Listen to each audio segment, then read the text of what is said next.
still trailers? What the fuck, man? Trailer's really long. Podcast ولا سينما؟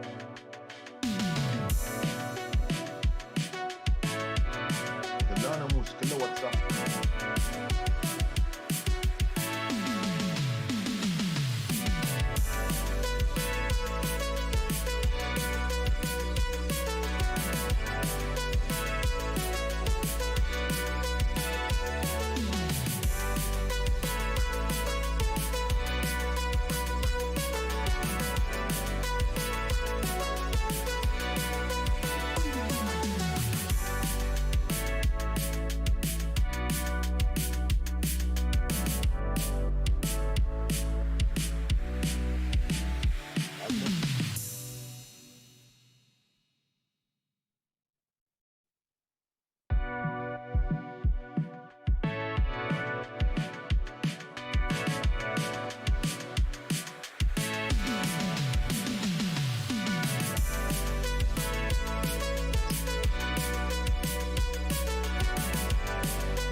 Yeah, I can hear you.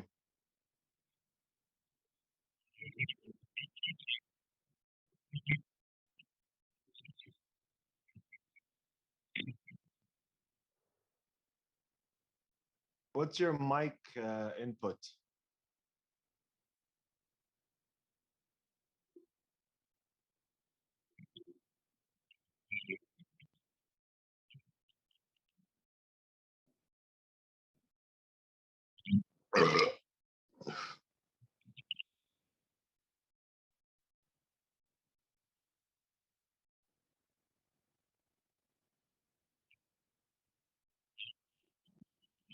I can hear you because I'm on Zoom with you.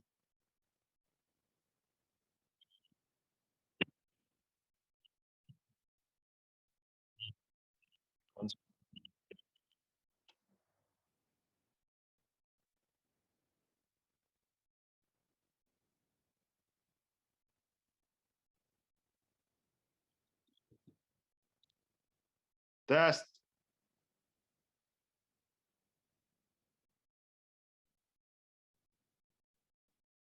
Test.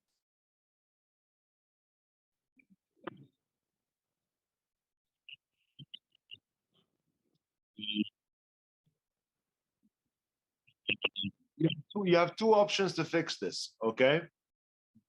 Option is to have a secondary mic that's connected to OBS directly, because the mic right now is being used by Zoom. The second option is when you can have the same mic be used for both applications, but the audio has to go in and Zoom, so and the OBS has to detect it as detecting the desktop sound. Yeah, that's true. Okay.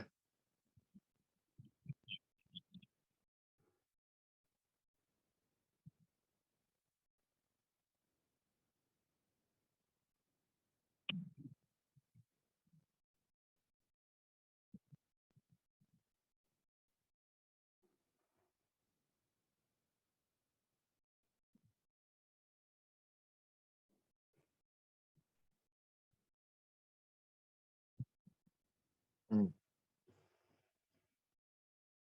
See, these things you're supposed to do half an hour before the stream.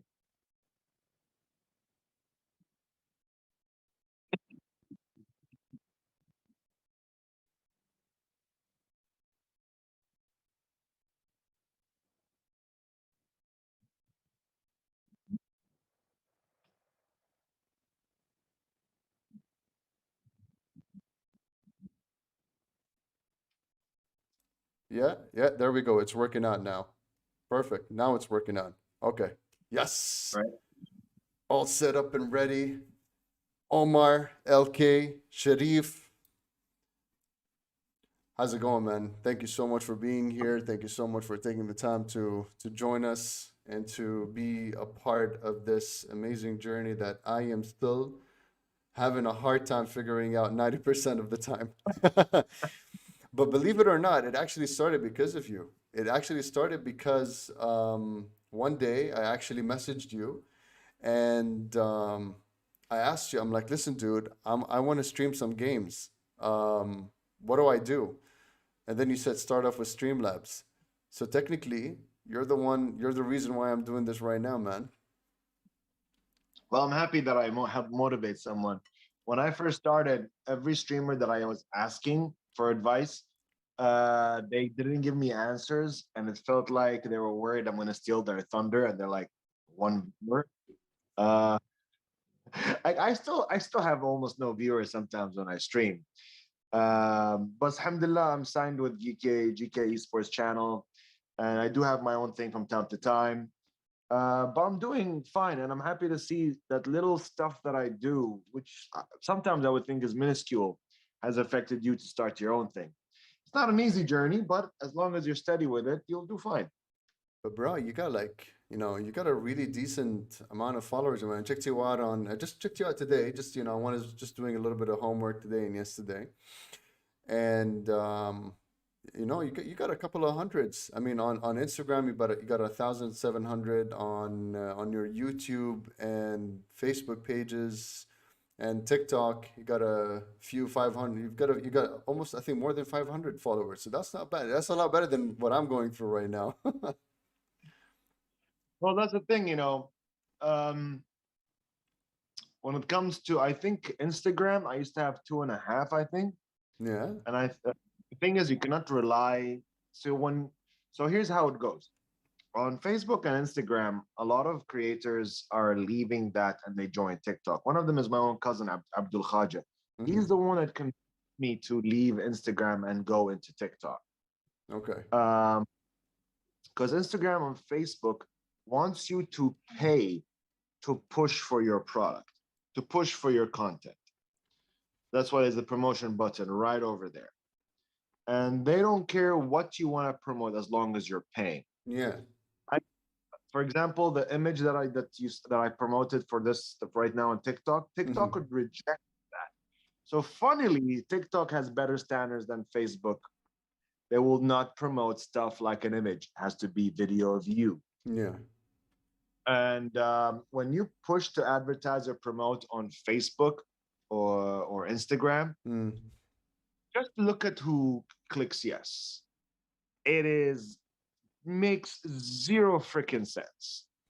Um, when I was the owner of Geeky Lizard, when we used to push to promote our content, we will have people in Pakistan liking our videos, in Afghanistan, and like we're trying to push and sell board games and Hmm. Magic the Gathering, Pokemon. Why would and we target we clicked target audience of interest. Hmm. No. But then a lot of people from that part of the world trying to find jobs in this part of the world, where content creators in the US, because if you promote in the US, the sheer numbers there, Hmm. like, 1% in the US of geeks is a country in the GCC. True. So I don't judge numbers.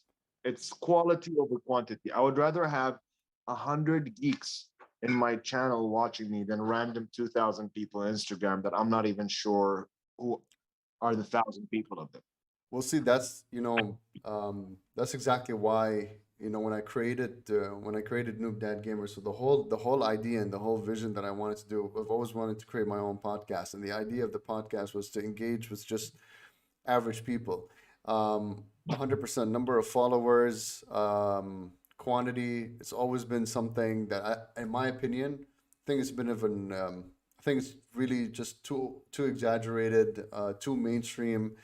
I think that if you just connect to the average Joe and Jane, I think that's where you really get that quality that you're talking about. Um, and I know you. when you were working, when you were actually running, what was GK Lizard? Was it you had your you had Geeky Lizard. Geeky Lizard? Yeah, sorry, Geeky Lizard. GK is the company. Geeky Lizard. So what was that about? Geeky Lizard. Yeah. So, um, when I get into something, I don't go into it like, slowly baby steps. When I get into something and if I fall in love with it, I dedicate my whole life around it. Hmm. So around 2007, 2006, 2007, my friend introduced me to Dungeons and Dragons. So that was my first tabletop game. Hmm. And after playing with the Dungeons and Dragon players, one of them, Diego, got me into Magic the Gathering, him and Lachlan Sutherland. Hmm. So we found out that there's a small community, this very tiny section in Park and Shop in Jumeirah used to sell beginner Hmm. sets for Magic the Gathering. I went there with my best friend Nadeem. We bought some starter sets, and Lachlan Sutherland is with us, and he's the one that got me to Dungeons and Dragons. And we also bought our starter sets, and we Hmm. just kept playing the shit out of the games. Okay. We were meeting every single day, spending minimum 2 to 4 hours a day, Okay. every day. Lucky's apartment, Nadeem's parents' house, Lucky's apartment, Nadeem's parents' house. And we were just playing, playing, playing, playing, playing. And then we built our decks and we went to play with the community, which is very funny. The first standard tournament for Magic the Gathering, I've never played competitively. I got, I think, third place. Okay. I beat some player. I've never played competitively. It was just me playing with my friends the whole time. So we became friends in the community. There were some lovely, amazing guys we clicked with. There was one or two bad apples, but shit happened. That's life. So we got into the game, and we kept complaining how there's no dedicated store for it.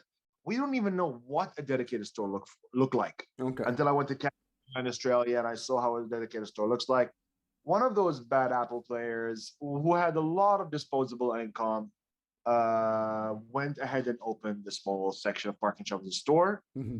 Uh, and at that time, I was already on my seventh or eighth year of customers, 10th year of my customer service experience. Hmm. Currently, currently I have 20. Hmm. And I saw how um, the shop and the service would have been better. Okay. I saw the shop owner being abusive to customers, abusive to kids. Really? And How? like, for example, there was this one kid, Italian kid, David. Um, he pre-ordered and bought his Warhammer online. Hmm. He shows up to the store with the new Warhammer stuff, which the store hasn't received yet. Hmm. And at the time, we were like, oh, the store, we didn't know how the business thing works. Hmm. But either he took the kid out and he was shouting at him. Okay. He was shouting, this 15-year-old kid who wasn't even my height at the time. He was up to my chest. And he was a good kid, Okay. really competitive, talented kid. Shouting at him is like, oh, if you buy online, you're gonna ruin my business, blah blah blah. And I stopped the owner, Hmm. and this owner already didn't like me because he's a sore loser. He would lose against me and hate it. Hmm. So I took him aside, told him, if you ever fucking square at a customer or a kid like this again in front of me, I will beat you. And that kicked off our first heated disagreement when it comes to the tabletop community. I didn't And know funny that. the same, I didn't know the tabletop community was that intense, yo. That's really intense. this person I just found out just 2 weeks ago. I was at Raz's. Hmm. We were hanging at Raz's, and this same business owner. Um, I'm not shocked. I'm not surprised. But apparently, some people in his actual work industry Hmm. have put him on a list and don't want to work with him. Okay. Well, we shall He we shall keep him unnamed for the time being. named, but people who know me and they know TCG or tabletop, they would definitely know who I'm talking about. Yeah. I was not surprised he was on a ban list. A lot of people don't want to work with him. He is very, and we were talking as a proper, this whole different topic. We were talking about how people judge people on their physical features. Hmm. Hmm. A blonde and this has been done by Comedy Central, has been tested by a lot. You can see a lot of jokes about it, but as an Hmm. actual thing, people seem to be more sympathetic and more relaxed and more trustworthy of an attractive blonde, blue-eyed person than an aggressive, bearded person because of how media has portrayed us. Yeah, yeah. So yeah, so I got into the community, and me being a customer, I said I can do better than this. So I opened my own store. That business owner was actually my distributor in the beginning. Then I caught him robbing me, Hmm. and as I started being him as my distributor, he did a lot of nasty tricks, a lot of dirty stuff. He was actually Him and his wife were actually watching my Facebook page and looking for people commenting so they can message them in private and telling them to come to their store. Hmm. So because the community was so tiny, instead of them focusing on increasing numbers of players or getting more people into the game, Hmm. they were focused on having other people doing the work and then poaching. Okay. So yeah, so I did my own business, was doing really well, but business landlords as usual got really greedy and hiked up the rent almost 50% by the time I started to the last year contract that I signed. Hmm. uh, Marketing and promotion and events to promote our businesses slaughtered us. How come? Um, Why do you think that happened? I mean, I remember your story. I remember, um, I actually Hands like, down, huh? hands down, not trying, pushing humility and humbleness aside, Hmm. Hmm. best store in the GCC. It is. I And remember. Yeah. at the time, I don't know about now, but at the time, I had the biggest store. It was 2,200 square foot.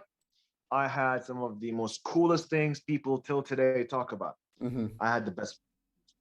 And no, we weren't losing money. We were doing fine. But when they increased our rent one more time, Hmm. then we were in trouble. And we're like, listen, and not only did the rent goes up at 2000, I don't know, when did I close? 2016, 17?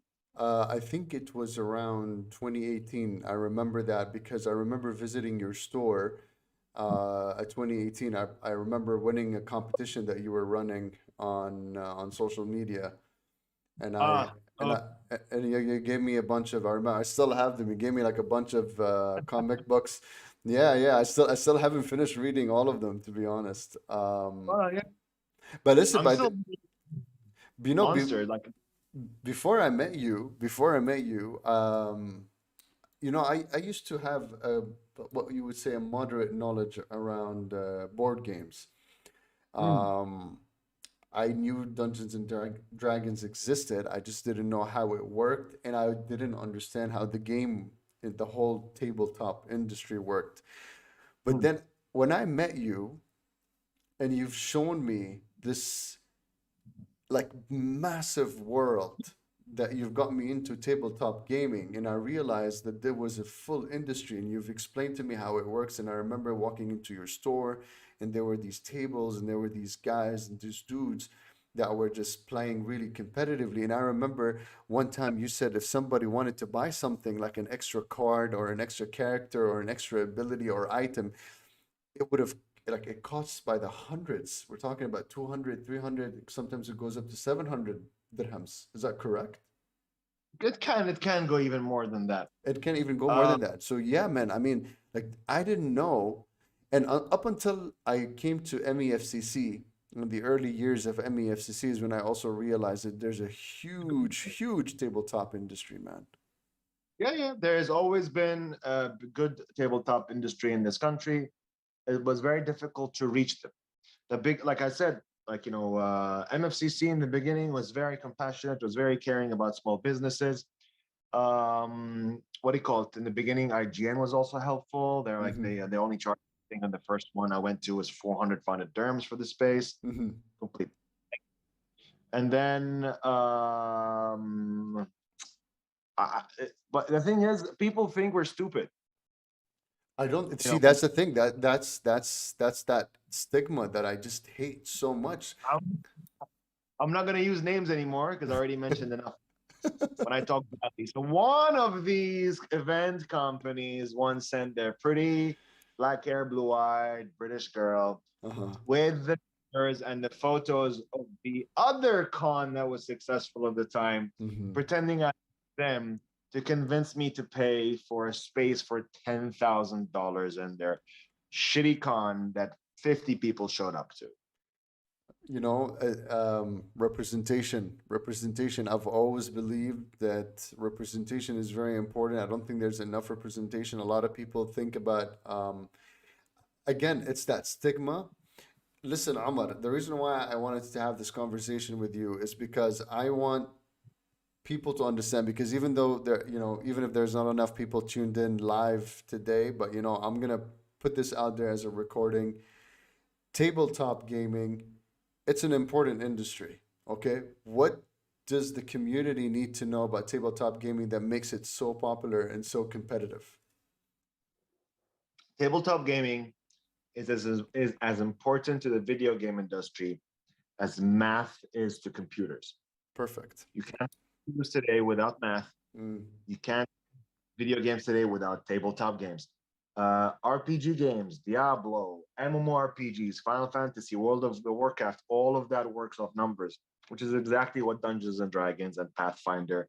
And there's a new game, Mothership, coming, a new RPG book coming out. Hmm. All of these games kicked off the RPG element in video games today. The same way you can say gun practice has started off the first person shooting, FPS. Tabletop games allows people that don't have the creativity or the talent or the skill to make video games to make games on the table, which has other people around the table play at the same time. There's a very successful community called the Dubai Board Gamers. You can find them on Facebook. They have like 20 to 30 people easily once or twice a week Hmm. meeting in a hotel play. Everybody brings their board games, everybody plays, there's no cost in this, it's free. What's the name of the group again? Dubai Board Gamers. Dubai Board Gamers. Okay, on Facebook. Yeah. Okay, cool. So check it out. Dubai Board Gamers on Facebook. Check that out. It's really, I mean, y'all need to understand. Like, I was an outsider.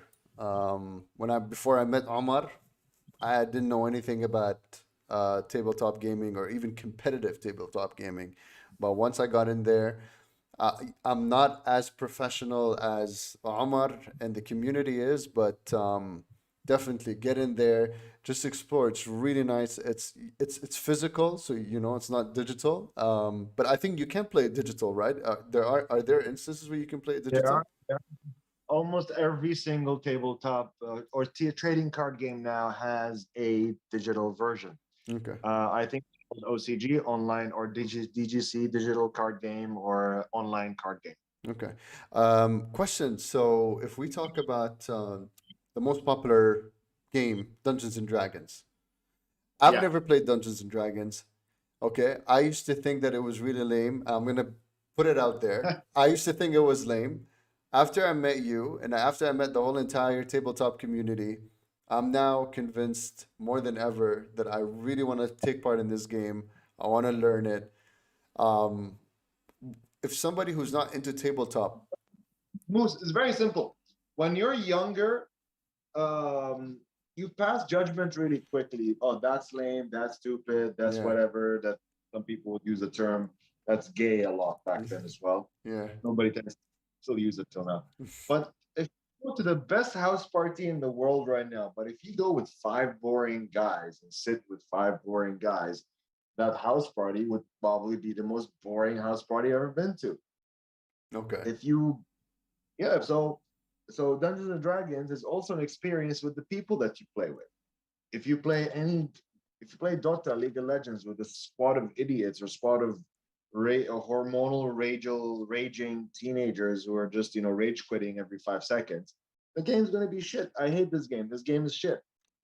So same thing with Dungeons and Dragons. I have seen guys ruin the fun. One guy ruined the fun for the entire party, and nobody wants to play with that person again. Or some people lose interest in Dungeons and Dragons because of who they play with. Hmm.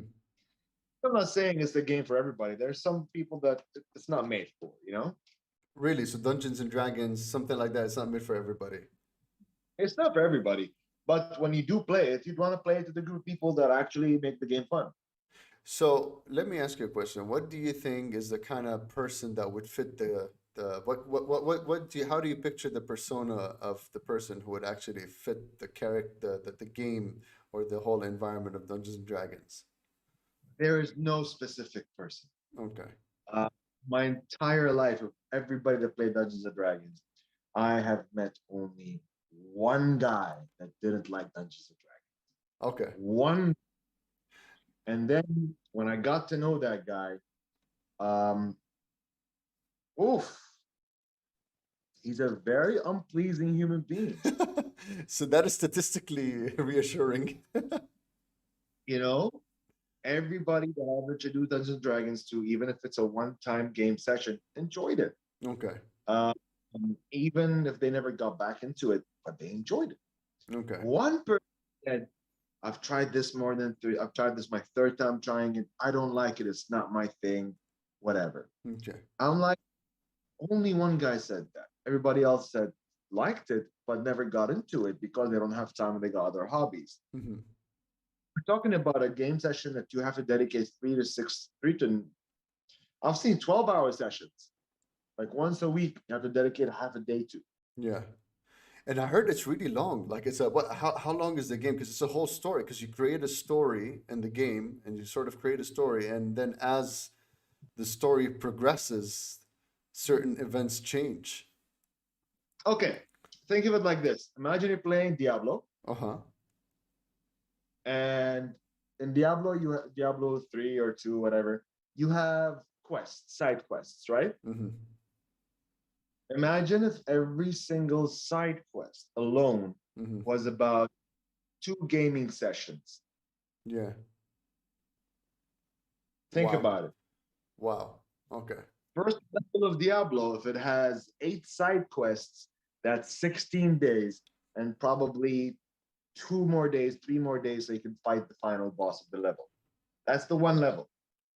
That's just one level. Yep. So no, I mean like one floor, because I think Diablo's in 4 acts or 5 acts or Yeah. 6 acts or whatever. Yeah. Yeah. Each act would be around 20 days worth of gameplay. And if you play twice a month, so 20 divided by 2, that's 10 months. Okay. Okay. Amor, now that you're, you closed down your store. I remember when you closed it down, I wasn't really happy about it, but I know the kind of trouble that you went through. I really hope that at some point, things here sort of get rectified, and I think that representation is very important. Um, do you think that, and without being politically incorrect here, but do you think that there is a certain level of lack of awareness from the public sector on not just the gaming industry, but specifically on tabletop gaming? Because I know, and you've told me some of the instances that you went through. Now, I'll tell you the problem. First of all, uh, the knowledge of the game is there. The fan base for the game is there. Okay, Okay. so there's no there's no there's no way in earth you can say not enough customers, not enough interest. When I closed my shop, already the country has lost around 30% of the clientele. They Mm-hmm. left the country, find better jobs, rents were too high, going back home, losing Mm-hmm. their jobs. Mm-hmm. 2018 before COVID. Um, and when you want to, okay, so I'm trying to say this without sounding like a douche nozzle or a racist or a bigot or anything, but low income areas. We in Dubai we have high income places and low income places, residential places. Mm-hmm. Uh, you go to Marina and then you go to okay, you go to Juanij where the locals are. Mm-hmm. Every household, one family. Every house is one family. Then you go to Marina JBR, higher income, but you still find people either having full apartments to themselves or sharing. Mm-hmm. And then you go towards Karama Dubai, you'll find sharing of families in one apartment. Mm-hmm. They save money, they send money back home. Mm-hmm. Now you want the target audience, the clientele for something like Magic the Gathering, which is an official declaration by Wizards of the Coast at one point, their clientele Mm-hmm. is the middle class to upper class working Caucasian blue collar worker. Mm-hmm. So somebody, so sorry, I got a new cat tree house, and the cats are going nuts at it next to me. So if you hear any sounds, my cat's enjoying it. It's all good, man. So, you know, I've had different nationalities coming to my store to buy. Mm-hmm. I had a Haiti father who bartered me down for a price below market price. It was already discounted cheaper than Kuwait, and he embarrassed his kid in front of me and bartered me down. And because I was feeling ashamed not to give in to this elderly gentleman who's my father's age, what he's requesting, Mm-hmm. and my customers were pissed off because he really pushed his luck with me, and I Mm-hmm. felt bad that I have to give him the price that he wants. Mm-hmm. I've people come in with so much disposable income, they don't even negotiate price. They just pick it up and leave. They don't even ask for special offers or discounts for a large bulk. They just buy and leave. I've had parents come in and say, why is it so expensive? 60 dirhams is too much. Give it to me for 10 or 20 dirhams. I told him, Father, this thing cost me 40 dirhams. You want to see the invoices from Europe? These are original product. They're not fakes from Dragon Mart, you know? Mm-hmm. So you have to, and so when you want to approach one clientele, you want to approach the clientele that doesn't ask for discounts. You want to approach the clientele that will buy at full price. Mm-hmm. Okay? Mm-hmm. Kind of clientele live in high rent places. Mm-hmm. But the profit margin is so low, you won't be able to afford places like that unless you hike up the prices really high. And it breaks my heart. And I don't want to hear somebody saying, oh, it's cheaper off Amazon or eBay. I want to compete at that price. And I did by choosing a low income, low rent place. Mm-hmm. Mm-hmm. If you rent at a low rent place, you're going to have a lot of window shoppers. Not enough people buy. And the ones who do want to come and play and buy from your store, they're going to be stuck in traffic for 1 hour, 2 hours. It's a smart business plan, to be honest. It's a smart business plan. If you go to a high income area, the rent is going to kill you. If you go to the low income area, which is low rent, so cheaper rent for your business, you're going to have trouble bringing those customers in. Yeah, your store was in the Diafa Street, which is now called 2nd of December. Yeah, that was good. But here's the other problem. The office under the land department got split into two areas. Uh-huh. So the area, I actually went to the land department and I fought with them. I'm like, why is the landlord increasing the rent again by 20%? He's like, he has the right to do so. I'm like, why? It's Diafa Street. And they showed me the lands, how they split the rent area value. Okay. You look at them, I can show you this map. I don't know if it's allowed to the public or if it's you have to go to somebody to the back office to speak to them because I made a big thing. Okay. So if you go to the office street, you're right standing in the middle. To your left is where I had my store. To your right was across the street, right? Mm-hmm. The right-hand side is Hudayba, and that was a different rent value. Wait, so okay, how did they split it? They split it only half. So half. Okay. And signals and ectocons, whatever. They're just lines and Okay. zones and areas. Okay. One Jamaica, or whatever. Okay. So from 2nd December Street, from where my side of the business was, all the way. And by the way, when I say all the way, those properties have the right to all share the same rent value.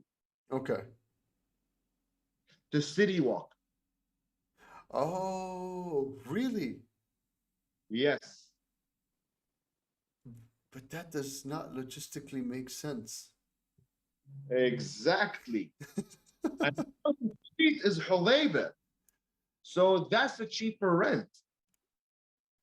Wow. That is a that's a really shitty ass luck, I'll tell you that much. So we did our math. statistically, it was cheaper for us to move to Bersha. Okay. And we're going to move to Bersha. But the problem with Bersha was anybody can be a property owner there. Mm. And all of the property owners there have given their properties to be managed by the real estate company. Okay. And 90% of the real estate companies that are managing the properties there, or the real estate agents that are managing there, are literal piranhas. They are hungry, hungry piranhas. And it's summertime and the water level is down, and you're putting your bleeding, fresh off the butcher shop hand into the water. They are like our like the number of scams we caught there. They will Like hunt you they're down 100%. you know, they're trying to lie to me or trick me, whatever. And we keep catching something like a bigger, worse situation we could have been in if we signed the contract with it. And then after like 6, 7 properties, we said, you know what? That's officially closed. And we officially closed. Like Ana Saraha, I really wish and I hope that you kind of bring it back because, in my opinion, um, just in general, the gaming industry, in my view, there is a huge lack of representation. I have spoken to so many people at the same caliber that you come from, that you know them, and you know the clique, the pop culture clique here in Dubai. One These are second. Down! No! Put it corner.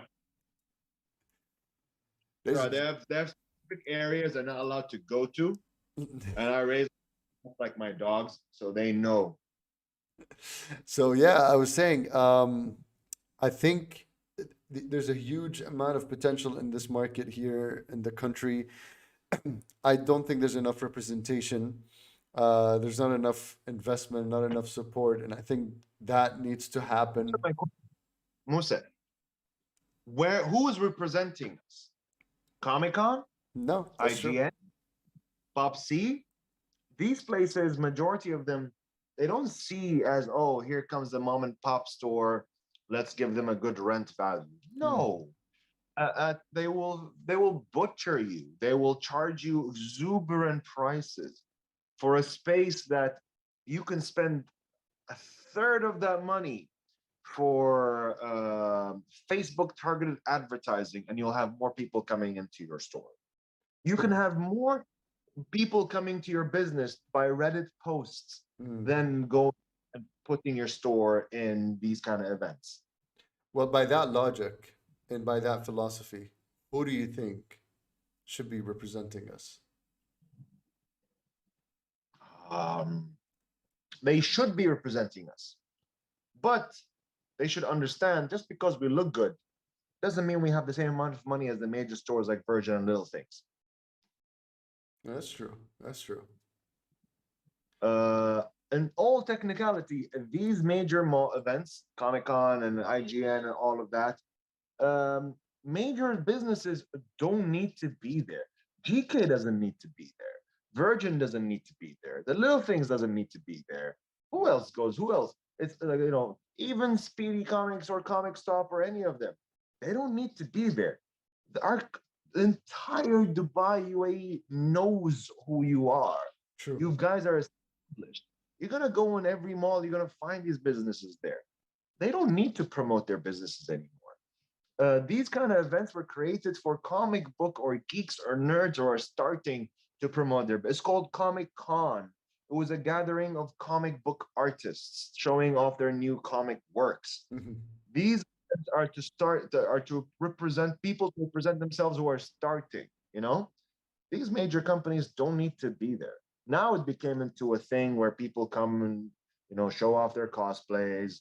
Uh, what do you call it? People go there, and all the major spaces are major businesses that are just showing using their marketing yearly budget. And then you have these small stalls that if you do not comb with the fine, if you don't search with a fine comb and go to every corner, you're gonna miss out into a lot of local talents.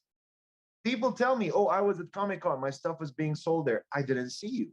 Mm. Did you, anybody that's listening to this right now, or including you and me, have gone to every single stand in the artist alley? No. The 100%. original was just the artist alley in the US when it started. But now all the big businesses say, oh, we have to dump big swing or big ball and show off how much we have product in our stores. Um, yeah, we do know that you exist. You're not needed there. I want to go there and discover new talent and new work. But when the big businesses come and they spend so much money, so I'm talking a 6 by 6 space, I paid, I think, around 30,000 dirhams for at Comic Con So in wait, one of so the so that's interesting. So a Comic Con for a 6 by 6 was 30,000 dirhams. yes. وانت يعني you're considered to be an entrepreneur. So someone who's trying to make a buck out of every single investment. So 30,000, that's a lot. Bro, that wasn't even on the main aisle.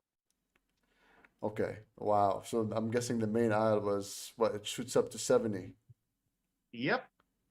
I have taught these events companies giving space to major businesses Hmm. free or 50% off, so coming to the same price as mine. Um, like that company that I said that asked me for $10,000, Hmm. they gave competition for $2,000, two spaces. You know what? Listen, this is maybe because I come from a business background, so I'm always thinking business. But I'm assuming, and I've also worked with MEFCC before. Um, I understand that these kinds of exhibitions require obviously income, require revenue, to pay off salaries and all of that. So I'm assuming that's the reason why they go off to these big brands, which are like PlayStation and Sony and so on and so on and so on, um, because they want to sort of sell these exhibition stands, make that money, and then also create that space, like what you're saying, for the artist's alley. Um, but I remember hearing a few, I wouldn't say rumors, but a few things back then that the artists were being charged a premium. Um, and yes, you were Why right. do, why do, why do you think Uprising in Times Square was such a success? What's that? What's that again? Uprising, which is under Abdullah Loz and Abdurrahman Al Khaja Choco, Okay. which finally did something that I'm super proud of him, Okay. which is the uprising event they had at Times Square a few weeks ago. Okay. And I went down the second day. There were a lot of cosplayers Uh-huh. because players don't have to pay to get into this event. It's a free event. Mm-hmm. All the business that had the stands there, all mom and pops, all our entrepreneur businesses, a lot of artists. And they looked like they didn't have a care in the world. I was so jealous of their youth. Mm-hmm. You don't want to burden a 20-year-old, 22-year-old is like, oh, will I make my money back if I have the stand in Comic Con? True. That's very true. That is a very true That statement. that kills their inspiration. That what killed my passion to continue Geeky Lizard and to continue with this community Mm. is that everywhere that I go and I speak my heart out passionately what I want, Mm-hmm. people say how much you have. That's not, you know. Yeah, but Uh, yeah, I remember the event you're talking about, Uprising. So I remember that it was more of a community event. Is that correct? that's where that's where you go looking for where to promote your store. Yeah, yeah. Community event. You will have more attention to your business in community events and not in major cons. Let the major cons enjoy tickling each other with all the big businesses that have 500,000 marketing budget. Eventually, those businesses are going to go. You know what? We just spent 500,000 Mm-hmm. and we no new customers because guess what? Saudi now has better cons. And when UAE's Comic Cons or whatever cons used to hit record breaking numbers like 50,000, 100,000, whatever thousand, Mm. is because No other country in the GCC had any cons. Mm. Place to come here. So the question that brings me up to this is this: do you think that we need two cons, and or do we need more community events like Uprising? We need a maximum of two cons a year. Mm-hmm. Each con I would can be generic, Mm. like everything. And then we need to have dedicated cons, Okay. like an anime con, like a Western comic book con. In the US, they have Godzilla con, Kaiju con. Just on kaiju, that's it. Bro, they got a con for Godzilla. There's Horror Con, Okay. which is a con only for horror stuff. Okay. They have Dragon Con, I think, which is for cosplay, Mm-hmm. which I don't understand it completely. I think it's cosplay and anime mostly. Mm-hmm. They have these small, dedicated, I would call these community cons. Mm-hmm. We had Anime Mayhem in Abu Dhabi, Okay. which was probably the one con that I had the most fun in. Um, yeah, I think it's probably the most fun con I ever had. Mm-hmm. It had some good live music. I'm a big fan of anime culture, so there was some anime art there. There was some, like, I went there looking for anime and I got anime.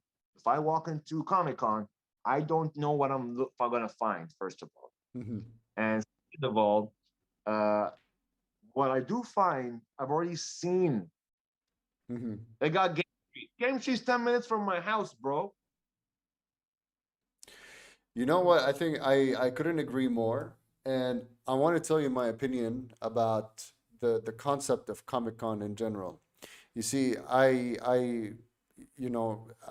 been working with this company that's been organized, that's been supporting the media and com side for the Sharjah International Book Fair. So it's considered to be one of the biggest book fairs in the world.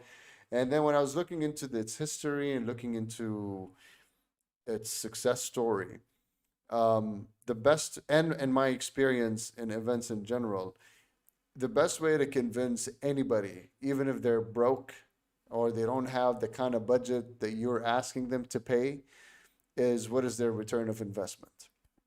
And the way I see it with Comic Con before was that yes, you had a lot of artists, but and you had this platform for them to be there and to showcase their product, and you're getting all of these celebrities, but how many of these celebrities know about these artists? How many of them have toured around? Um, what kind of capital, what kind of access to capital are these artists getting? And I think that, in my opinion, was one of the challenges that I hope that an event like Popsy would be able to solve, because that's just the way I see it. Maybe you have a different standpoint. What do you think you want to see Listen, more from Popsy that you would have hoped to see in MEFCC, for example? listen. MFCC was built by the community for the community, and then it got sold for a corporation, and now it's a business.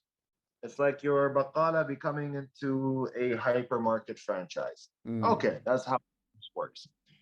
Popsy, what I want to see in Popsy, I want to see a more authentic, carefree mindset. I want to see people sitting there having fun, not worried about, oh shit, I paid $1,000 for 2 days.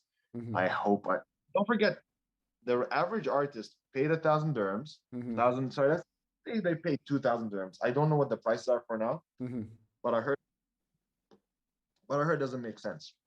Let's say 2,000 dirhams for 2 days. Okay, mhm, cost them around 1,000 dirhams to print everything that needs to be done. If they're artists, they need to work for the art, they need to paint it, or they need to create it, or they need to print it now. mhm, Business cards, accommodate. Are they coming straight from Abu Dhabi? That's gas, oil, salik, maybe even a PCR COVID test these days. mhm, Uh, stay at a hotel or a friend's place. They stay in a hotel, X amount of money, blah, blah, blah. Um, So let's say 4,000. Mm, Now this guy, 4,000 dirhams could be his 4 months saving. that's We're true. talking as we're talking about a starting artist. 4,000 dirhams is somebody's 1 month salary. That's true. If you don't make at least 150% of that, you would say that was a waste of time, even if I had fun.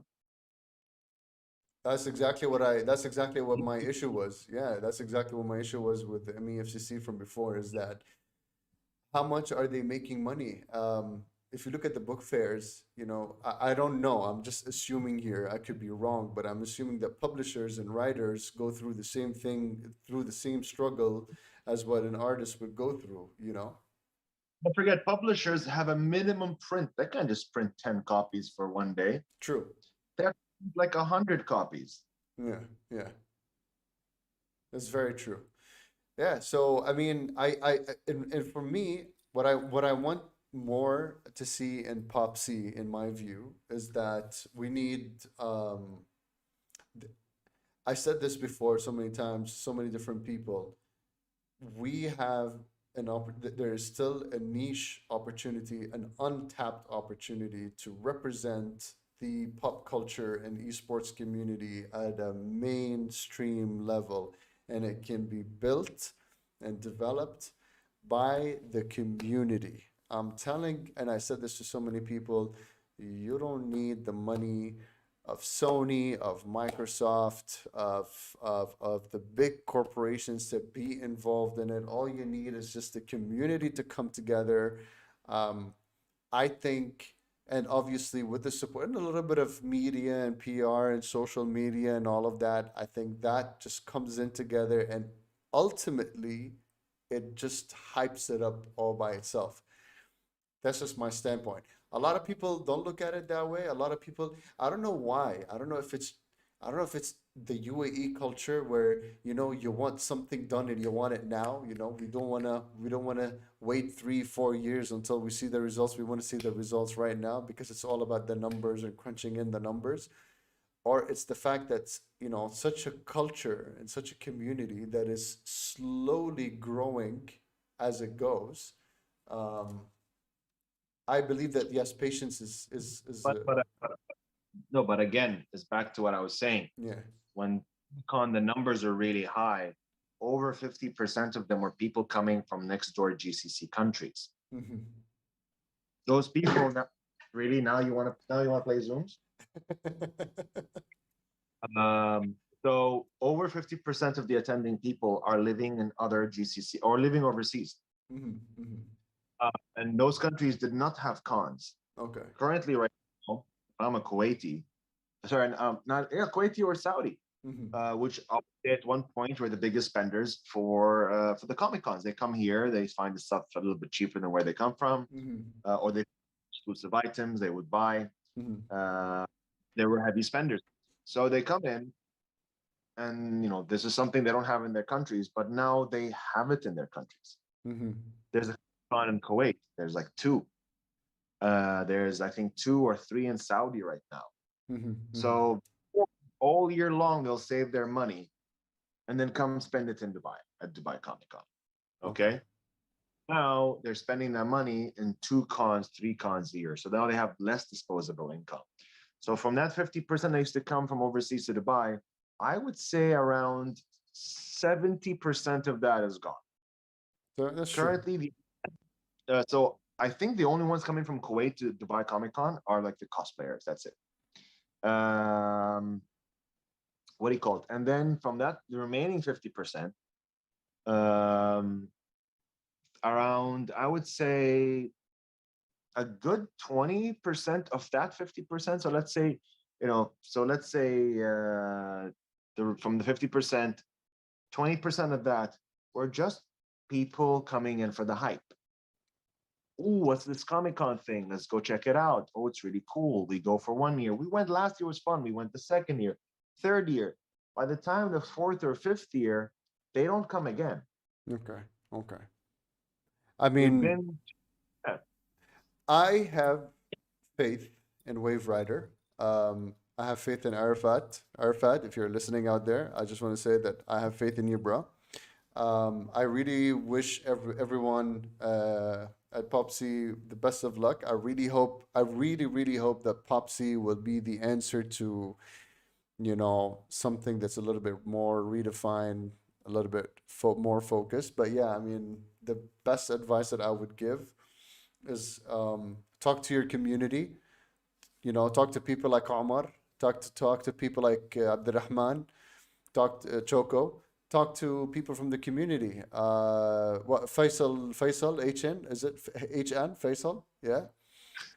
Well, it's Faisal. It's just Faisal. We all know which Faisal you're talking about. The one and And only, the one and only Faisal. there's only one Faisal. There's only When one Faisal.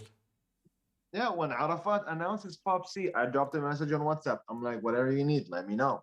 Same here. And everybody messaged Arafat because we knows Arafat as I am considered the godfather of tabletop gaming because I put more attention towards it and it was already there. He did the same with Comic Con. Yeah, yeah.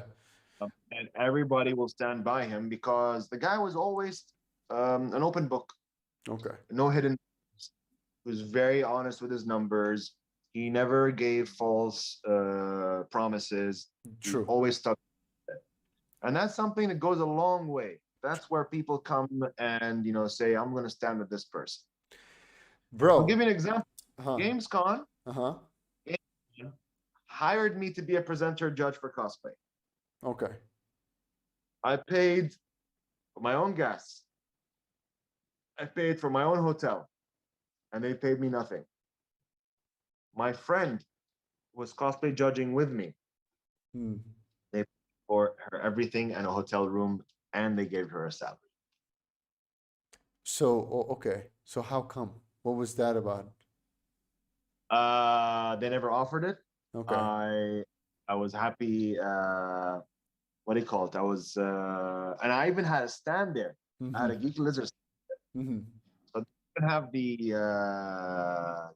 they didn't even have the decency to offer me a free accommodation. تخيل. Jesus. Wow. All So right. when you when you do that to a client slash customer slash content creator, and they find out, what do you think will happen? That's absolutely crazy. That's absolutely crazy. Think that person wants to work with them again? I mean, I'm going up to people right now. Because I'm sort of trying to build up my repo and build up my profile. So I'm going up to people and say, hey, listen, if you need somebody to sort of moderate something related to the industry that you're doing, or if you need somebody to judge something, if you want somebody to sort of host, MC, whatever it is, I'll do it for free. But yeah, I would definitely be disappointed if, for example, somebody who's doing the same thing I'm doing with me is getting paid, but I'm not. That would raise a lot of red flags. It raised a lot of red flags. If I do work with them again, I'm getting paid. I'm sorry, but I'm not driving all the way to Abu Dhabi and take a PCR test, shove a 9-inch nail, whatever, into my brain. Though I love 9-inch nails, the band. Uh, no, I'm not. People are like, oh, I come to Comic Con Abu Dhabi to cosplay. I'm like, no, I'm sorry, no. So are you g- I'm are you going to be visiting or participating at MEFCC or at POPSI? Popsy, it's in Dubai. It's next door. It's by Arafat. Arafat needs, I don't know, wants a bouncer to beat the crap out of rudely kids. He wants a personal security for VIPs. Done that. He Okay. wants a presenter. I'm good with that. He wants to be a cosplay judge. I'm done and I'm all qualified and I'm certified. What else do you need? Just point it out. All right. See, look at that, man. This is what I'm talking about. Community coming in together. Arafat, if you need somebody to go crazy on these gaming tournaments, let me know, man. I'm gonna help you out too. Um, like I told you, man, like 90% of the time, what I'm doing with Noob Dad Gamer, I really have no idea. I'm just sort of learning as I go. But I know one thing is for sure is that the worse I am in a specific game, the more content it helps me uh, to promote. But it's the fun part, Musa. Well, you see, the idea is this one. Well, there are two reasons why I want why I came up with the whole concept. Musa, Huh? you have kids, and isn't it joy to see them discovering these new things for the first time? Look, 100%, 100%. See, Okay, my no, kid. but check this out. I don't have kids. I am the kid. But it's very difficult to be a 40-year-old kid because of experience. So I'm constantly trying to find something that ignites that new love of discovery. What did I do? Cosplay, reached a level nobody fucks with. I'm everybody now knows me as a good cosplayer. My wife won best cosplay on Comic Con on stage. That's where I met her. I've done Kratos. I've done the Dark Knights from Final Fantasy, and people went, "Fuck, man, this guy, whatever." I'm happy with that. I can move to different ventures. I paint Warhammer miniatures right there behind me. I've reached a level people go, "Fuck, this guy knows what he's doing." I'm trying to find something that I have not mastered yet. That's why I'm playing right now League of Legends, the team fight tactics.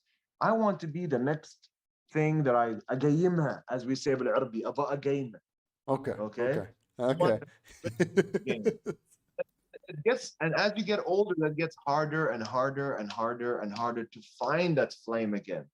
Community events and events like Pop C, they're new, they're exciting. We all want to jump on that. They will reignite 100%. By the way, that's exactly why I created Noob Dad Gamer, because I've reached to that level that I wanted to try something new. I'll tell you this. I used to game a lot, and I play a lot of League of Legends. I don't know what hooked me onto that game. I remember I was part of this campaign by Lenovo. They said Lenovo came up to us 2017 to me and to a bunch of other dad gamers and said they're running a campaign to promote their new Lenovo Legion, and they wanted us to team up together, call ourselves the Dad Squad, and then we would take part in some tournaments, League of Legends tournaments. So we had 3 weeks, and I kid you not, in 3 weeks we had to figure out how League of Legends work, and we had to play against these kids that have been playing the game for for God knows how many years. I played League of Legends just a few days ago on GK Esports channel, and I had two of my colleagues that work in GK Esports with me in the team, Ursula and Elsa. Lots of love. And I have not touched the League of Legends since 2013. Wow, wow.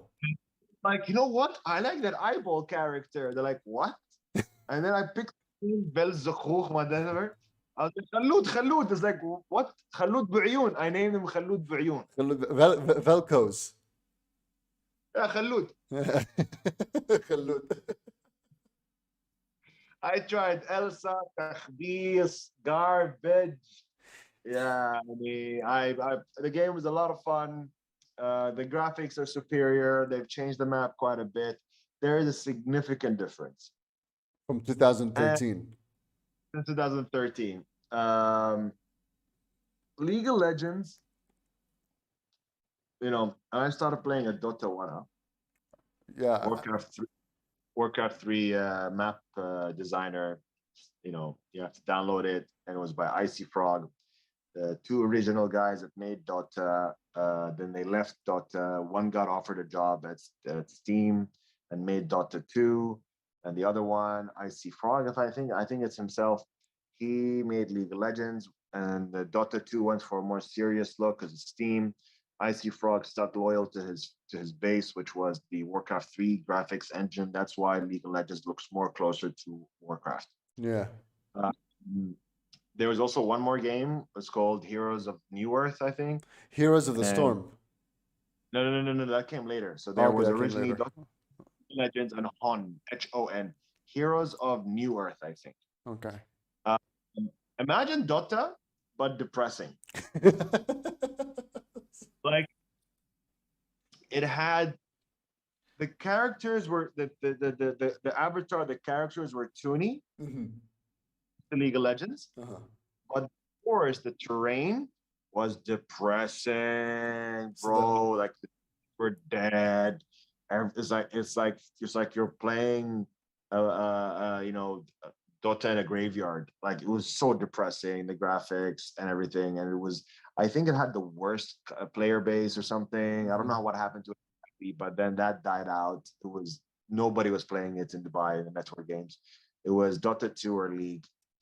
And then Here's the Storm came because back then they couldn't own Dota. Mm, mm, mm, mm, mm, mm. Every create. That's why the new Warcraft, the remake they made, Warcraft 3, the new remake, when you open the map maker, Mhm. you have, I think they removed that as well, or they still kept it there, and it pissed off a lot of players. You had to agree to the terms that says anything that you make in the map player is belongs to Blizzard. So if you somehow made Dota 3 there, Mhm. Blizzard owns, you have no ownership to it. You have no ownership to it. Okay. Um, And my that's first, how they made. uh, Huh?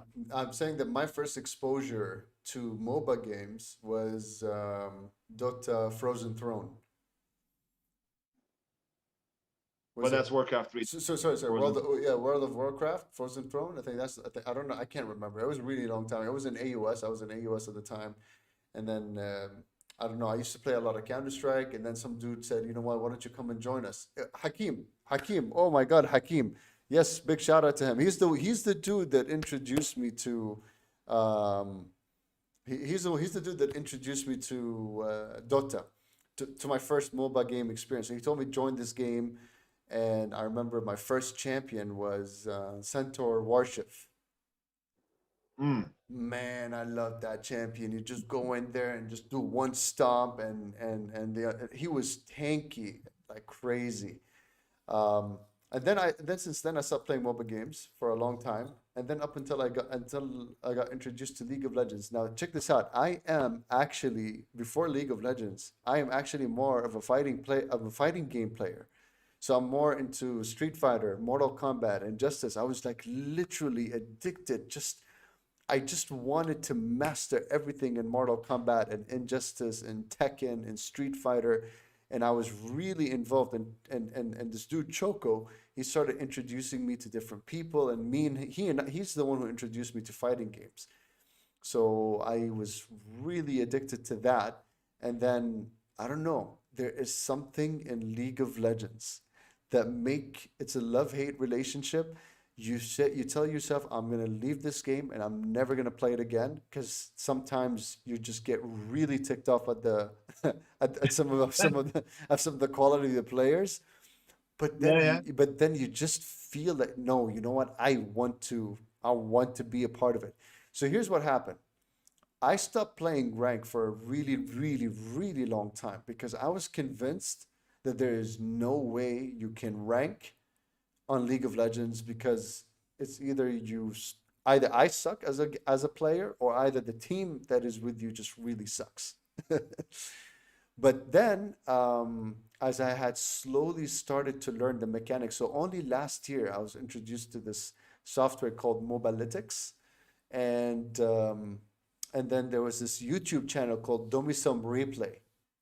And Domisum Replay, what they would do is they would take videos from different like pro masters, challengers, and all of that, like high-ranking players, and they would post them on YouTube. So you would know what rules they have chosen. You would know what items they have chosen, and sometimes based on popularity of each champion, they can create a Domisum Replay and then a specific champion channel. Like for example, my main, which is Urgot, so they have a Domination Replay channel just for Urgot. So you can see the common items and the common runes that they usually use, and then I started to slowly understand how it works. So I don't know what makes League of Legends so bloody attractive is beyond me. I don't know. Ori- Originally, it was just um, originally it was a trial and terror So trial and error, balanced, tested game. Actually, I like trial. League Actually, I like trial and terror. Trial and error, League of Legends, update next patch. Trial and so maybe that'll be the next Netflix movie they'll make. Trial and Terror. Arcane was a failure, so Trial and Terror. All right. So no. So yeah. So they they've tested Dota 1 for years, patch after patch, patch after patch. They brought, I think, Invoker, and then they realized it was broken, and they removed him, put him in a secret shop, and then they brought him back. What else? Um, I stopped playing Dota 1 when they introduced the troll tank. I think the close combat troll tank champion.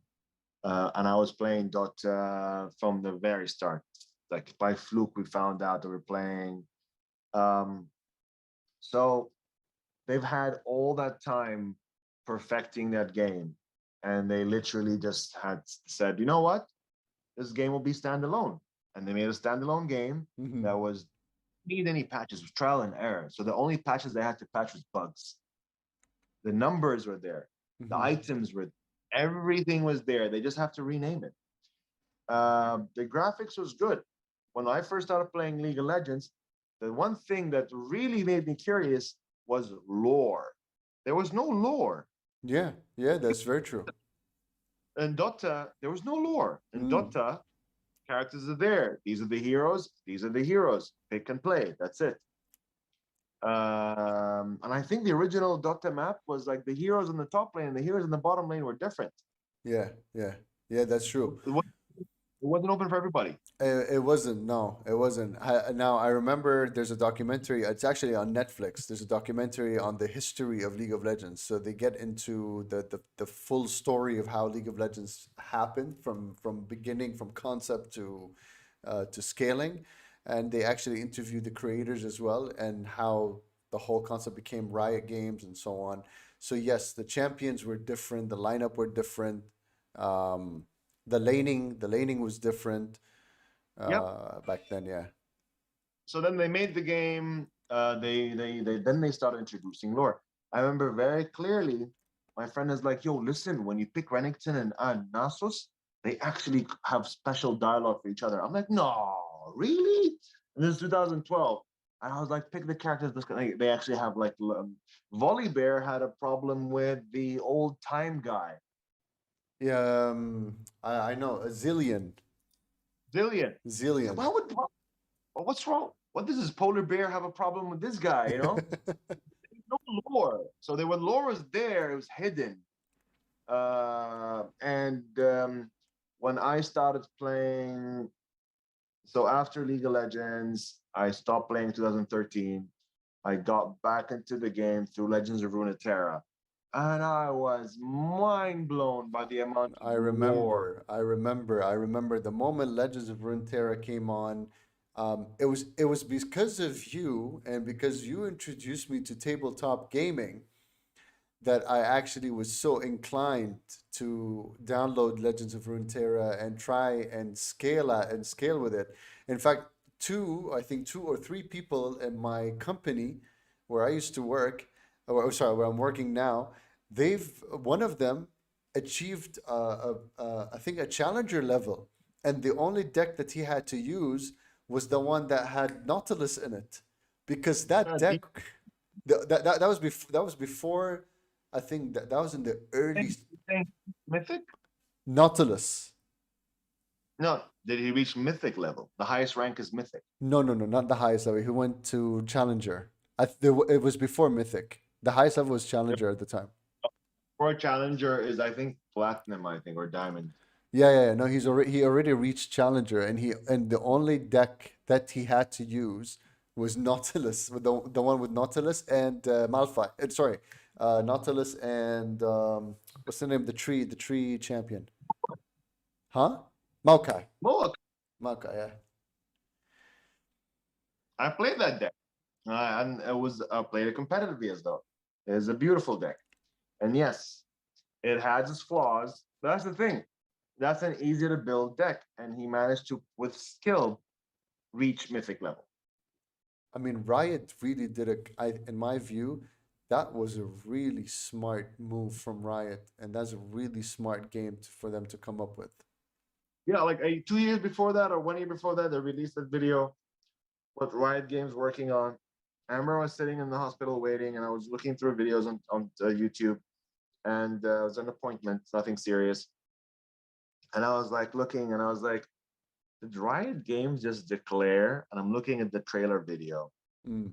a card game, a shooting game, and a fighting game. Man, listen, don't get me started. When I saw the teaser of the fighting game, oh man, I lost my mind. I wanted to run outside and start screaming my lungs out. I forwarded this to the guys. We have private groups on WhatsApp, and I was like, guys, how big are Riot Games balls? Oh man, it's huge. Do you know They it? made they made a game out of Blizzard's IP and walked away with it because Blizzard didn't have any, that rule that that they own whatever you make in their map builder. And now you've made this. Well, I didn't know they had like lore and world everything. I found that in Legends of Runeterra. Um, Now you just want to jump into the deep end where there's other companies that don't like sharing their clientele. Now you're going toe to toe with Magic the Gathering, Pokemon, Yu-Gi-Oh, Hearthstone. I would say Hearthstone at the time. You want to go against Overwatch. Are you like I don't know, man. It's like the little baby dragon that left the nest and now it's come back to fight the Papa Dragon for dominance of the market. I'm gonna tell you from now and remember this day. So 5th of November, all right? Remember this. In 5 years, Riot is gonna be a massive fucking conglomerate. I'm telling you, these guys, they know what they're doing. Just my only concern is this: as they grow, we want to make sure, because one of the things that Riot really pays careful attention to is making sure that their games are properly balanced, right? Wild Drift, when it first came out, I'm telling you, I had a love-hate relationship with that game. I lost the amount of anger and rage that I used to go through sometimes, but now the game is much different than what it was in the first season. So it's now I'm on season two. So first season I finished platinum 4. Now in the second season I'm on platinum 2. I'm taking my time. I don't want to play too many ranked games because I don't want to lose rank. There's still a few problems here and there, but I remember the first time I played it, Nasus was, oh my God, Nasus was OP to a level of, I don't know, maybe like level 1000, because the moment his ulti comes on, the amount of lifesteal he gets was insane. So he was literally unkillable towards late game.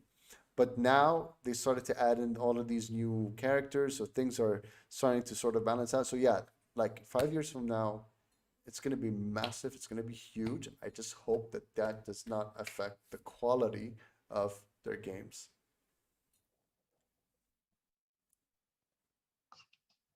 I think at some point their games are gonna slow down and like introducing new characters. The quality is gonna remain. So they're gonna reach like a so they're going into a very they went into a very high pace of improving quality. True, It's like a spark thing. Then they're gonna curve and gonna get much slower. true, true, So true. the reason why because they're gonna be focusing on getting new people into the game. And how Mm-hmm. do you do anime, movies, TV shows, comic books? Mm-hmm. So Mm-hmm. as slow it down, I think now they're gonna spike it up into getting new faces into the game. Mm-hmm. Mm-hmm. Netflix TV show, through the whatever. Now my wife's gonna watch Arcane Netflix. Maybe she'll like the characters. maybe still think of. They're doing Ruined King, an RPG adventure. 100. Yeah, that's true. Um, You know, I remember when I saw. I think that the project that they're working on for the fighting game concept. I think that project. From what I heard, that it's still in development or it's still on hold. But getting into the fighting game business is very tricky. Is very very tricky because the rules here and the rules in that realm is definitely different from MOBA games. man. First of all, I'm gonna confirm to you. When I was in Riot Games office, I saw no indication of the fighting game. I don't Oh know man. what secret base they're building it in, but they're working on it not in the Dubai office. Second of all, Smash Bros. Right now is the most played non-fighting fighting game in the world. That word, my friend, word. 100%. Okay, here, if you invite every single competitive Street Fighter player in the country, you can't fill a living room. That's true. That's When true. you invite Smash Bros. Players, I don't know if they're so super confident in their play skills. Because when you say, I'm going to go to a Street Fighter competition, you know that you're going to have some serious dedicated, some serious competitive players, right? You're right. You have like 6 to 10 players. Okay. Two overconfident guys who've finished the game maybe once. That's like me. Okay. Mm-mm-mm-mm-mm. That's it. When you say Smash Bros, half of them are weebs that are so overconfident. Keyboard warriors are going to show up and play.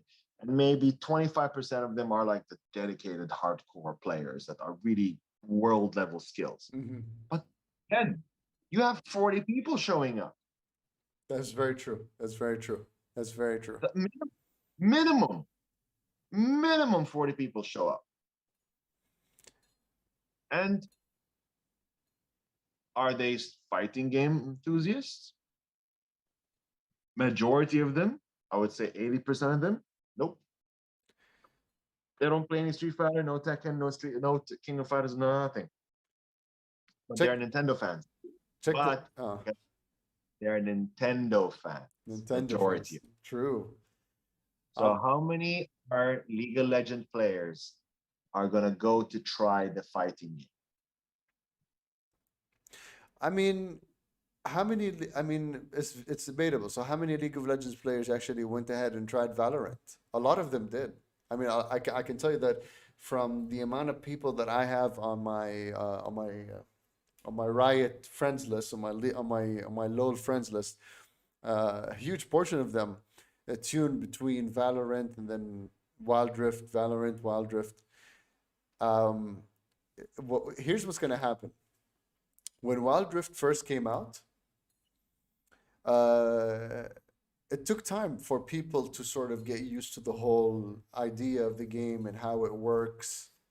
Wild Drift is like the miniature version of League of Legends, only faster and abilities have more power. Bro, um, so Mobile Legends Bang Bang went ahead and made League of Legends on the phone. Okay. Mm, Riot Games came and sued them. I don't know where I got this information from. I heard that they won the case and they settled. okay. And one of the requirements for winning the case and settling, that they had to change the title. Now it's called Mobile Legends. Now they added the Bang Bang. Hmm. Okay. Hmm. Uh, Rumored, not 100%. So don't hold me to my words. Hmm. Uh, but my friends Faisal and them was like, oh, come play Mobile Legends. I'm like, fine, I'll play Mobile Legends. Good game. It's a lot of fun. Really fast games. I played it really hardcore. But then I realized that there is a aspect of pay to win to it. 100%. I played that. I did the same thing. I played the game for a few times and then I've dropped to that conclusion and I just uninstalled it. You can buy experience boosters. Hmm.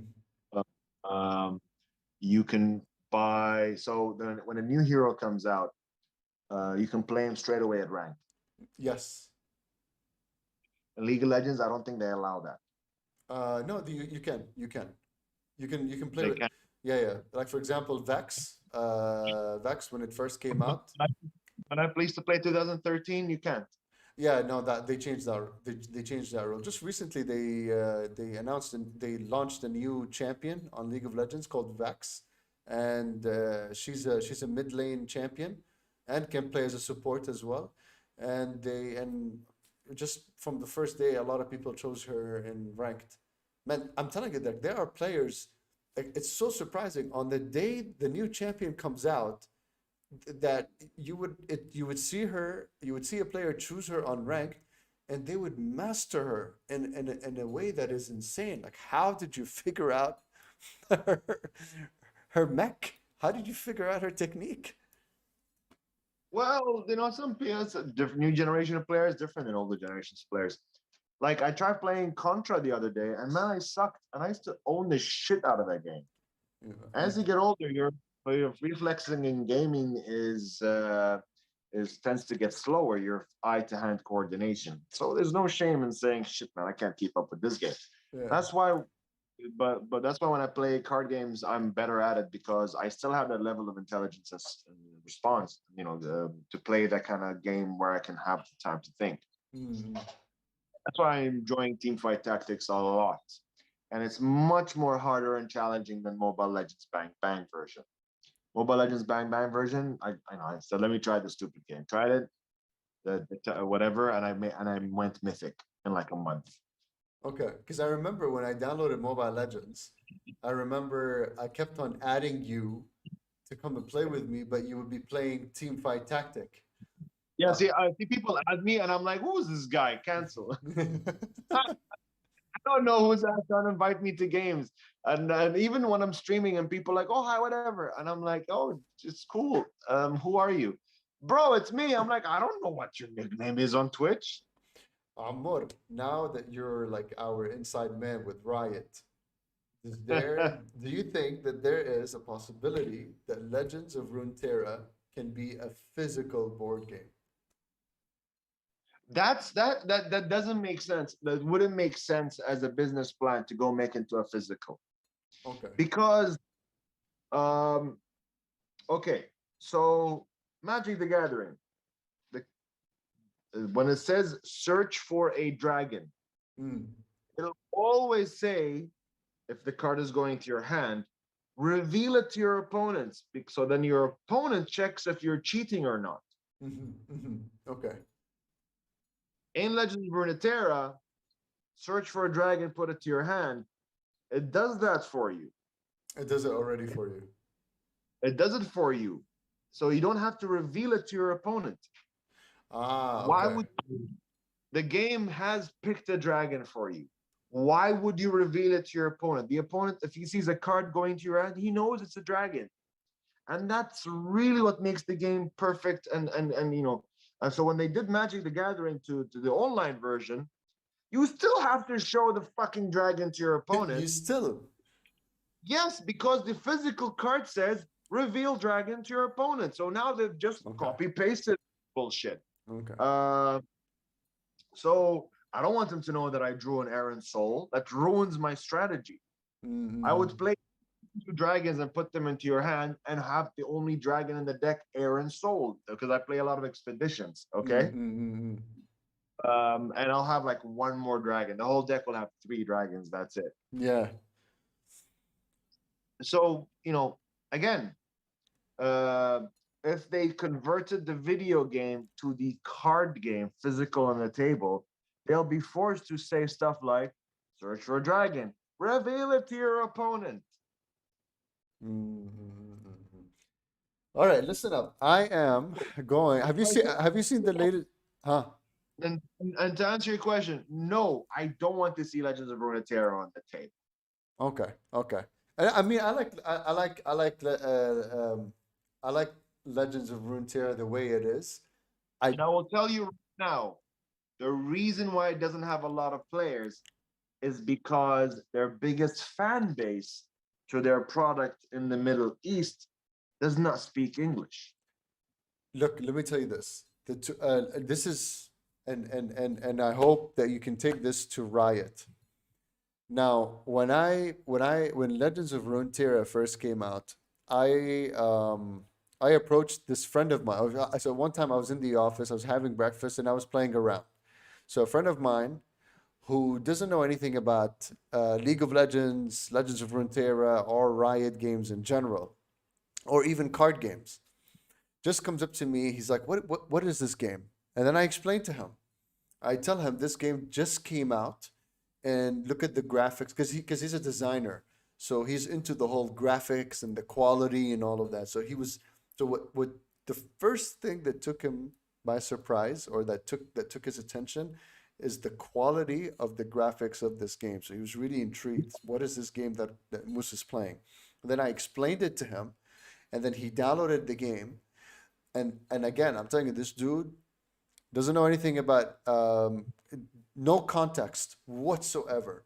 Tries the game, falls in love with it.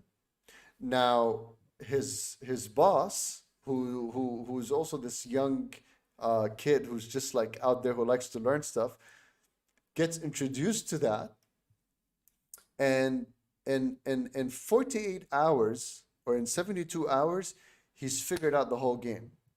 And I don't know how. I don't know how. And I told him about it. I remember I shared your videos, because at that time you were posting a lot of videos on Facebook while you were playing live, and you were giving some tips and all of that. So he started watching some of your videos as well, and it was based on all of those things. In 72 hours, he's figured out the whole game, and he managed to pay money just so that he can get the perfect deck. And at that time, Nautilus, the one with Nautilus and Maokai in it, that deck was so OP. It goes beyond anything, man. That deck was insane. But that's what I like about the Legends of Runeterra. That it's not, yeah, it is based on luck. Like, for example, what kind of cards what is the next card, what kind of card you're gonna get next. But it's all about strategy. Like, it's kind of, you do have to play a little, you do have to have a poker face a little bit, you know. And you can tell, even though you don't see each other when you're playing versus other people online, but you can tell if the other person is like, okay, you know what, I'm losing this, you know. And then you can see that they're just throwing random power cards as much as possible just to take you down. But yeah, that's a very smart game. That is something that Riot did really well, in my view. See, but the thing is, the game's not even dubbed into Arabic yet. So their big League of Legends fan base in Egypt, for example, doesn't speak English. So they're waiting for it to be in Arabic. Imagine if they do that. Imagine if they dub this game to Arabic. Oh my God, the fan base will just, it will definitely go up. And Listen, have you watched the new Arcane trailer? I saw one Arcane trailer. I don't know if it's the newest one. Okay, there is a new one. Just one second. Okay, yeah, so what I'm gonna do is I am going to play it here on stream, but I need to know. So here's what I'm trying to do. I'm trying to figure out how I can play it. Um, how I can play it, but then you get to also see it. I'm trying to figure out how to do that. It's fine, bro. I'm not fussed because I think it comes out tomorrow, Um, yeah, 6th of November. 6th of November. All right. So, if you want, the new trailer came out actually. It came out on October 31st. So it came out about on Sunday, 5 days. 5 days ago. Yeah. So I'm gonna play that. I'm gonna play that on stream. One second. This city was founded to be a bastion of enlightenment. We are the city of progress, and our future is bright. We were once one tribe. Now, we are houses divided. As time passes, The topsiders are leaving us further and further behind. There's never enough to go round. It can either break you or forge you into something greater. Hi.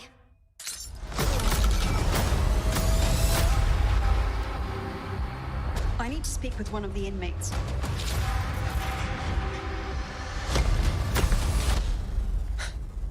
Who are you?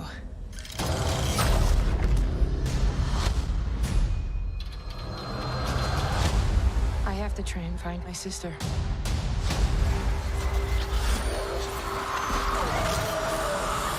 Powder? Hi?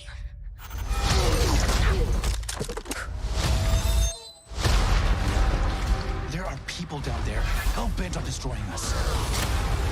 The only way to defeat Topside is to stop at nothing. We should prepare our own countermeasures.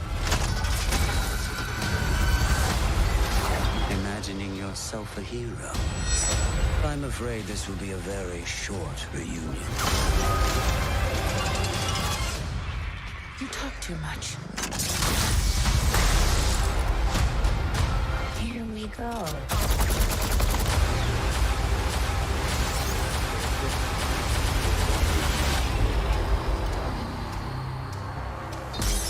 You people down here are all the same.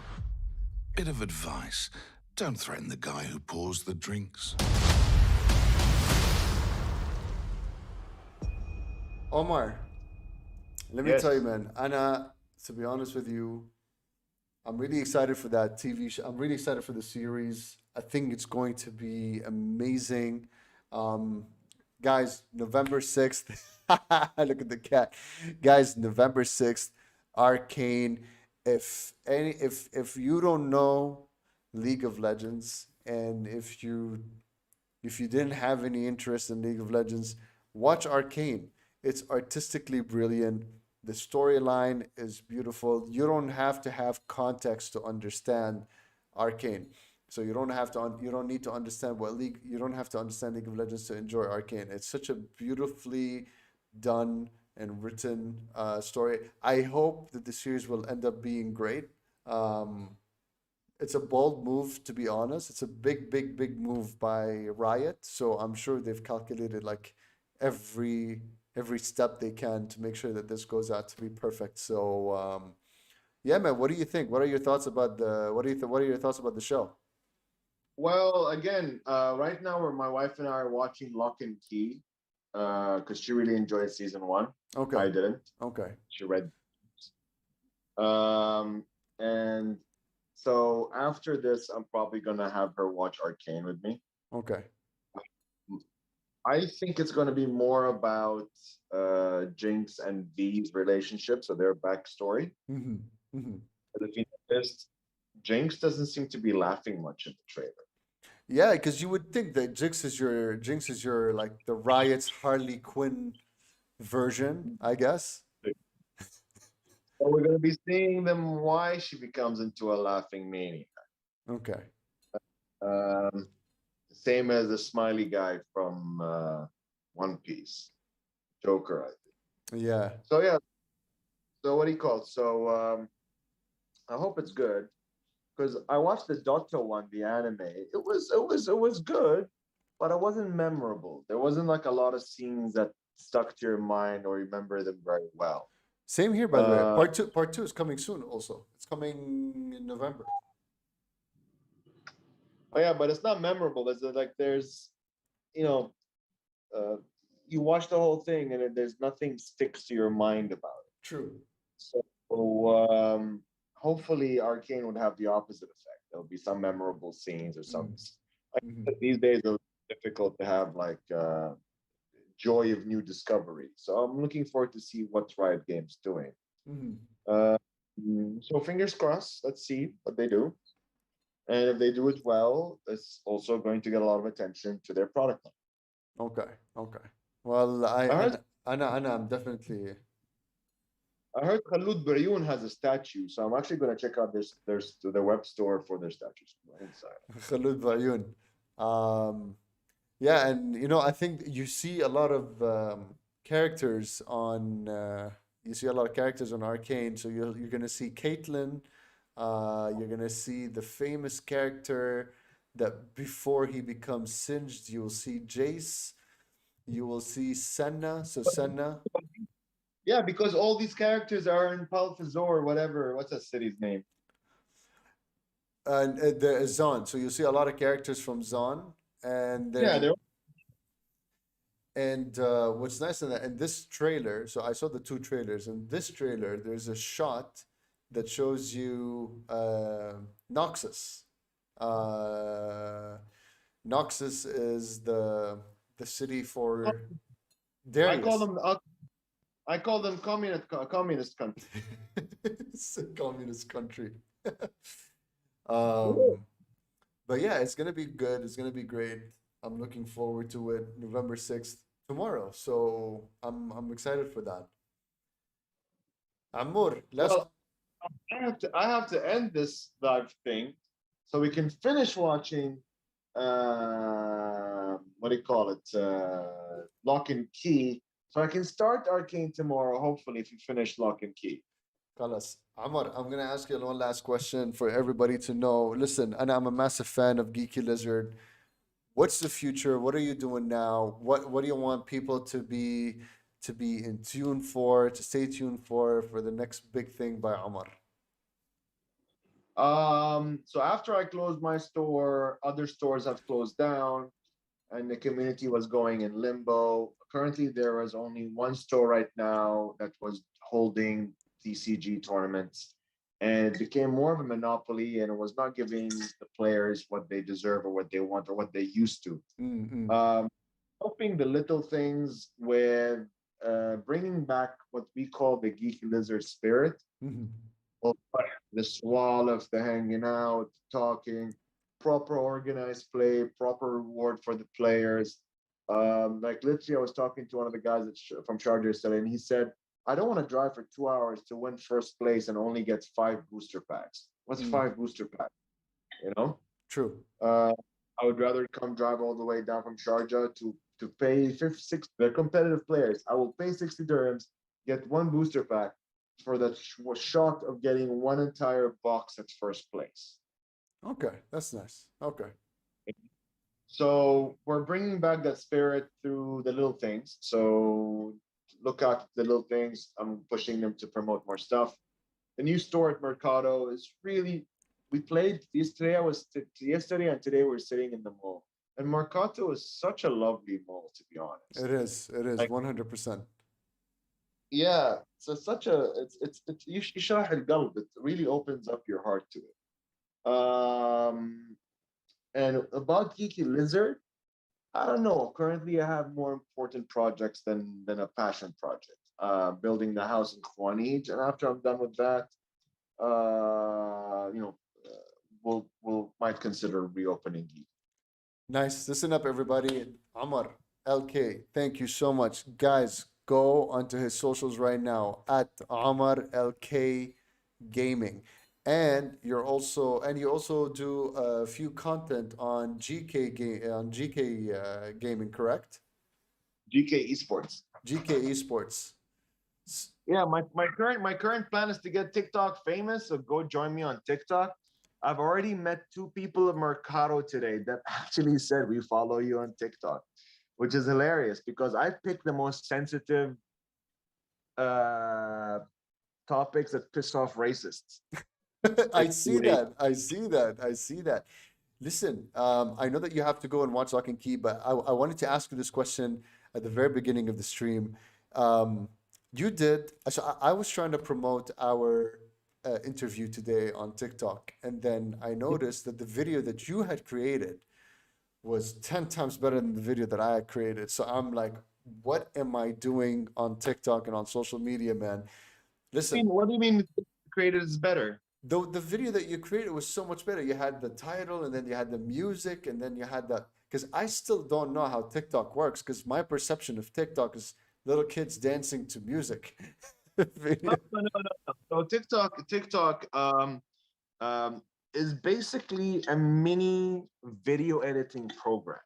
Okay. And I have working with video editing programs for years. I went to college for it. I went to media studies. Okay. I've created videos as old. I've made AMVs, anime music videos, like 15 years ago. It's like the nerdy thing to do. Okay. So I have a better understanding um, of how to operate the TikTok system. You can add texts, you can edit videos, you can shorten, lengthen, Okay. and there's a library you can pick music from it.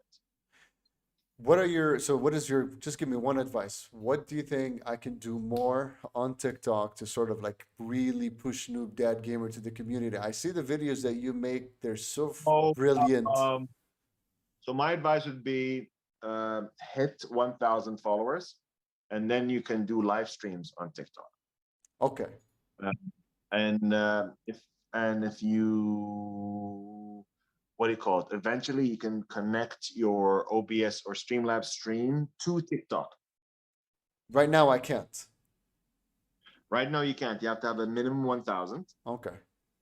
And then hit me up. I'll tell you how to do it. All right, guys. So you heard it. So it's just easier said than done. I need 1,000 followers. Y'all get in there right now and start giving me some of. Right now, I think right now I'm at like maybe 10 or 5 likes. So I am.